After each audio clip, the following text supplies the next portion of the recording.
19 मार्च 2025 प्रातः मुरली। ओम शांति। बाप दादा मधुबन। मीठे बच्चे, तुम्हें इस पुरानी दुनिया पुराने शरीर से जीते जी मरकर घर जाना है। इसलिए देह अभिमान छोड़ देही अभिमानी बनो। प्रश्न। अच्छे अच्छे पुरुषार्थी बच्चों की निशानी क्या होगी? उत्तर है जो अच्छे पुरुषार्थी हैं वह सवेरे सवेरे उठकर देही अभिमानी रहने की प्रैक्टिस करेंगे। वह एक बाप को याद करने का पुरुषार्थ करेंगे। उन्हें लक्ष्य रहता है कि और कोई देहधारी याद ना आए। निरंतर बाप और 84 के चक्र की याद रहे, यह भी अहो सौभाग्य कहेंगे। ओम शांति। अभी तुम बच्चे जीते जी मरे हुए हो। कैसे मरे हो? देह के अभिमान को छोड़ दिया तो बाकी रही आत्मा। शरीर तो खत्म हो जाता है, आत्मा नहीं मरती। बाप कहते हैं जीते जी अपने को आत्मा समझो और परमपिता परमात्मा के साथ योग लगाने से आत्मा पवित्र हो जाएगी। जब तक आत्मा बिल्कुल पवित्र नहीं बनी है तब तक पवित्र शरीर मिल न सके। आत्मा पवित्र बन गई तो फिर यह पुराना शरीर आप ही छूट जाएगा। जैसे सर्फ की खल ऑटोमेटिकली छूट जाती है, उनसे ममत्व मिट जाता है। वह जानते हैं हमको नई खाल मिलती है, पुरानी उतर जाएगी। हर एक को अपनी अपनी बुद्धि तो होती है ना। अभी तुम बच्चे समझते हो हम जीते जी इस पुरानी दुनिया से पुराने शरीर से मर चुके हैं। फिर तुम आत्माएं भी शरीर छोड़ कहाँ जाएंगी? अपने घर। पहले तो यह पक्का याद करना है हम आत्मा हैं, शरीर नहीं। आत्मा कहती है बाबा हम आपके हो चुके, जीते जी मर चुके। अब आत्मा को फरमान मिला हुआ है कि मुझ बाप को याद करो तो तुम तमो प्रधान से सतो प्रधान बन जाएंगे। यह याद का अभ्यास पक्का चाहिए। आत्मा कहती है बाबा आप आए हैं तो हम आपके ही बनेंगे। आत्मा मेल है ना कि फीमेल। हमेशा कहते हैं हम भाई भाई हैं, ऐसे थोड़े ही कहते हैं। हम सब सिस्टर्स हैं, सब बच्चे हैं। सब बच्चों को वर्षा मिलना है। अगर अपने को बच्ची कहेंगे तो वर्षा कैसे मिलेगा? आत्माएं सब भाई भाई हैं। बाप सबको कहते हैं रूहानी बच्चे मुझे याद करो। आत्मा कितनी छोटी है, यह है बहुत महीन समझने की बातें। बच्चों को याद ठहरती नहीं है। सन्यासी लोग दृष्टांत देते हैं मैं भैंसा हूँ, ऐसे कहने से फिर भैंसा बन जाते हैं। अब वास्तव में भैंस कोई बनते थोड़े ही हैं। बाप तो कहते हैं अपने को आत्मा समझो। यह आत्मा और परमात्मा का ज्ञान तो कोई को है नहीं, इसलिए ऐसी ऐसी बातें कह देते हैं। अब तुमको देही अभिमानी बनना है। हम आत्मा हैं, या पुराना शरीर छोड़ हमको जाए नया लेना है। मनुष्य मुख से कहते भी हैं कि आत्मा स्टार है, भ्रुकुटी के बीच में रहती है। फिर कह देते अंगुष्ठे मिसल है। अब सितारा कहाँ, अंगुष्ठा कहाँ? और फिर मिट्टी के शालिग्राम बैठ बनाते हैं। इतनी बड़ी आत्मा तो हो नहीं सकती। मनुष्य देह अभिमानी है ना, तो बनाते भी मोटे रूप में हैं। यह तो बड़ी सूक्ष्महीनता की बातें हैं। भक्ति भी मनुष्य एकांत में कोठी में बैठ करते हैं। तुमको तो गृहस्थ व्यवहार में, धंधे आदि में रहते हुए बुद्धि में यह पक्का करना है हम आत्मा हैं। बाप कहते हैं मैं तुम्हारा बाप भी इतनी छोटी बिंदी हूँ। बाप कहते हैं मैं तुम्हारा बाप भी इतनी छोटी बिंदु हूँ।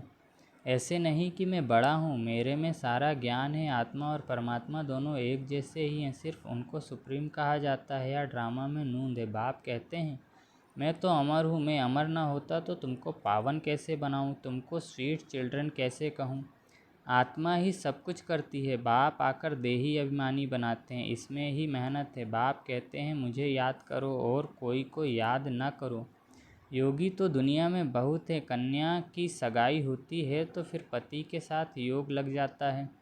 पहले थोड़े ही था, पति को देख फिर उनकी याद में रहती है। अब बाप कहते हैं मामेकम याद करो। यह बहुत अच्छी प्रैक्टिस चाहिए। जो अच्छे अच्छे पुरुषार्थी बच्चे हैं वह सवेरे सवेरे उठकर देही अभिमानी रहने की प्रैक्टिस करेंगे। भक्ति भी सवेरे करते हैं ना।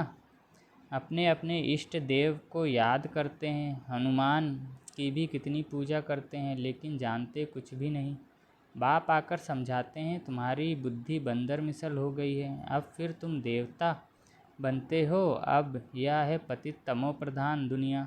अभी तुम आए हो बेहद के बाप के पास। मैं तो पुनर्जन्म रहित हूँ। यह शरीर इस दादा का है। मेरा कोई शरीर का नाम नहीं, मेरा नाम ही है कल्याणकारी शिव। तुम बच्चे जानते हो शिव बाबा कल्याणकारी आकर नर्क को स्वर्ग बनाते हैं। कितना कल्याण करते हैं, नर्क का एकदम विनाश करा देते हैं। प्रजापिता ब्रह्मा द्वारा अभी स्थापना हो रही है। यह है प्रजापिता ब्रह्मा मुखवंशावली। चलते फिरते एक दो को सावधान करना है, मन मना भव। बाप कहते हैं मुझे याद करो तो विकर्म विनाश होंगे। पतित पावन तो बाप है ना, उन्होंने भूल से भगवान वाच के बदले श्री कृष्ण भगवान वाच लिख दिया है। भगवान तो निराकार है, उनको परमपिता परमात्मा कहा जाता है। उनका नाम है शिव। शिव की पूजा भी बहुत होती है। शिव काशी कहते रहते हैं। भक्ति मार्ग में अनेक प्रकार के नाम रख दिए हैं। कमाई के लिए अनेक मंदिर बनाए हैं, असली नाम है शिव। फिर सोमनाथ रखा है। सोमनाथ सोमरस पिलाते हैं, ज्ञान धन देते हैं। फिर जब पुजारी बनते हैं तो कितना खर्चा करते हैं उनके मंदिर बनाने पर, क्योंकि सोमरस दिया है ना। सोमनाथ के साथ सोमनाथनी भी होगी। यथा राजा रानी तथा प्रजा सब सोमनाथ सोमनाथनी है। तुम सोनी दुनिया में जाते हो, वहाँ सोने की ईंटें होती हैं, नहीं तो दीवारें आदि कैसे बने। बहुत सोना होता है, इसलिए उनको सोने की दुनिया कहा जाता है। यह है लोहे पत्थरों की दुनिया। स्वर्ग का नाम सुनकर ही मुख पानी हो जाता है। विष्णु के दो रूप लक्ष्मी नारायण अलग अलग बनेंगे ना। तुम विष्णुपुरी के मालिक बनते हो, अभी तुम हो रावणपुरी के। तो अब बाप कहते हैं सिर्फ अपने को आत्मा समझ मुझ बाप को याद करो। बाप भी परम धाम में रहते हैं, तुम आत्माएं भी परम धाम में रहती हो। बाप कहते हैं तुमको कोई तकलीफ़ नहीं देता हूँ, बहुत सहज है। बाकी यह रावण दुश्मन तुम्हारे सामने खड़ा है, यह विघ्न डालते हैं। ज्ञान में विघ्न नहीं पड़ते, विघ्न पड़ते हैं याद में। घड़ी घड़ी माया याद भुला देती है, देह अभिमान में ले आती है, बाप को याद करने नहीं देती। यह युद्ध चलती है। बाप कहते हैं तुम कर्मयोगी तो हो ही, अच्छा दिन में याद नहीं कर सकते हो तो रात को याद करो। रात का अभ्यास दिन में काम आएगा। निरंतर स्मृति रहे। जो बाप हमको विश्व का मालिक बनाते हैं, हम उसे याद करते हैं। बाप की याद और 84 जन्मों के चक्र की याद रहे तो अहो सौभाग्य। औरों को भी सुनना है। बहनों और भाइयों, अब कलयुग पूरा हो, सतयुग आता है। बाप आए हैं सतयुग के लिए, राजयोग सिखला रहे हैं। कलयुग के बाद सतयुग आना है। एक बाप के सिवाय और कोई को याद नहीं करना है। वानप्रस्थी जो होते हैं वह सन्यासियों का जाए संग करते हैं। वानप्रस्थ वहाँ वाणी का काम नहीं है। आत्मा शांत रहती है, लीन तो हो नहीं सकती। ड्रामा से कोई भी एक्टर निकल नहीं सकता, यह भी बाप ने समझाया है। एक बाप के सिवाय और कोई को याद नहीं करना है, देखते हुए भी याद न करो। यह पुरानी दुनिया तो विनाश हो जानी है, कब्रिस्तान है ना। मुर्दों को कभी याद किया जाता है क्या? बाप कहते हैं यह सब मरे पड़े हैं, मैं आया हूँ पतितों को पावन बनाए ले जाता हूँ। यहाँ यह सब खत्म हो जाएंगे। आजकल बॉम्ब्स आदि जो भी बनाते हैं बहुत तीखे तीखे बनाते रहते हैं। कहते हैं यहाँ बैठे जिस पर छोड़ेंगे उस पर ही गिरेंगे। यह नूंद है, फिर से विनाश होना है। भगवान आते हैं नई दुनिया के लिए, राजयोग सिखला रहे हैं। यह महाभारत लड़ाई है जो शास्त्रों में गाई हुई है। बरोबर भगवान आए हैं स्थापना और विनाश करने। चित्र भी क्लियर है, तुम साक्षात्कार कर रहे हो। हम यह बनेंगे, यहाँ की यह पढ़ाई खत्म हो जाएगी। वहाँ तो बैरिस्टर डॉक्टर आदि की दरकार नहीं होती। तुम तो यहाँ का वर्षा ले जाते हो, हुनर भी सब यहाँ से ले जाएंगे। मकान आदि बनाने वाले फर्स्ट क्लास होंगे तो वहाँ भी बनाएंगे। बाजार आदि भी तो होगी ना, काम तो चलेगा। यहाँ से सीखा हुआ अक्ल ले जाते हैं, साइंस से भी अच्छे हुनर सीखते हैं, वह सब वहाँ काम आएंगे। प्रजा में जाएंगे। तुम बच्चों को तो प्रजा में नहीं आना है, तुम आए ही हो बाबा मम्मा के तख्तनशीन बनने। बाबा जो श्रीमत देते हैं उस पर चलना है। फर्स्ट क्लास श्रीमत तो एक ही देते हैं कि मुझे याद करो।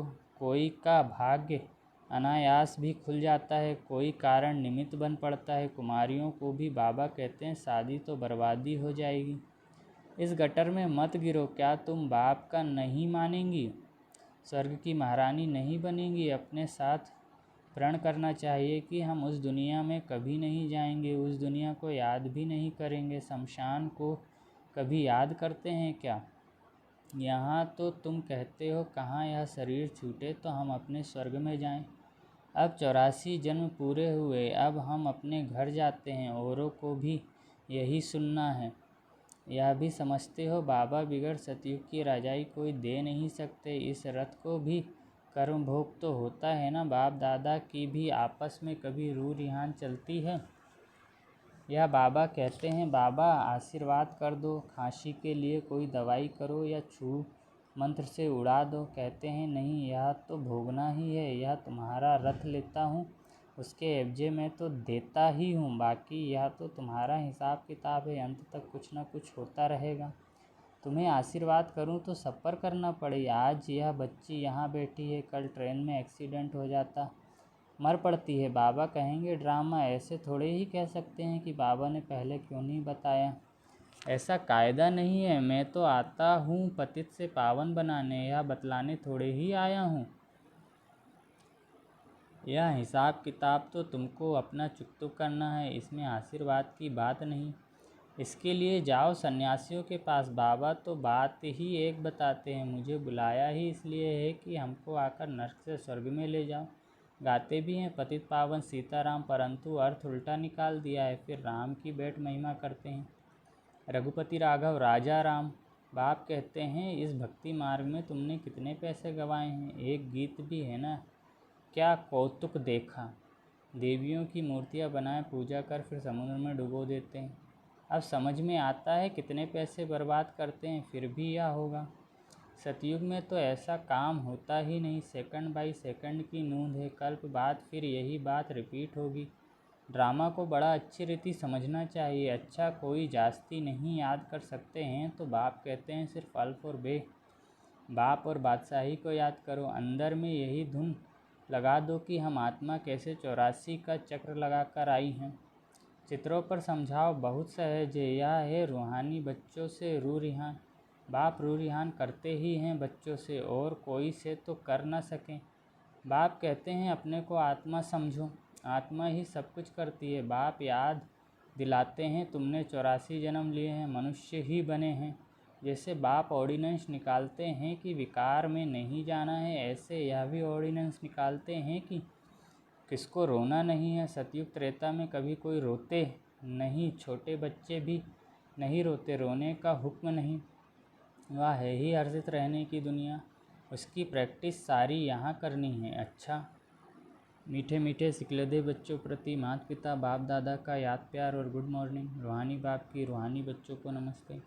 मुझ रूहानी बच्चे की रूहानी माता पिता मम्मा बाबा बाप दादा को याद प्यार गुड मॉर्निंग और नमस्ते। शुक्रिया बाबा, शुक्रिया आपका पद्मा पदम गुना, शुक्रिया। धारणा के लिए मुख्य सार।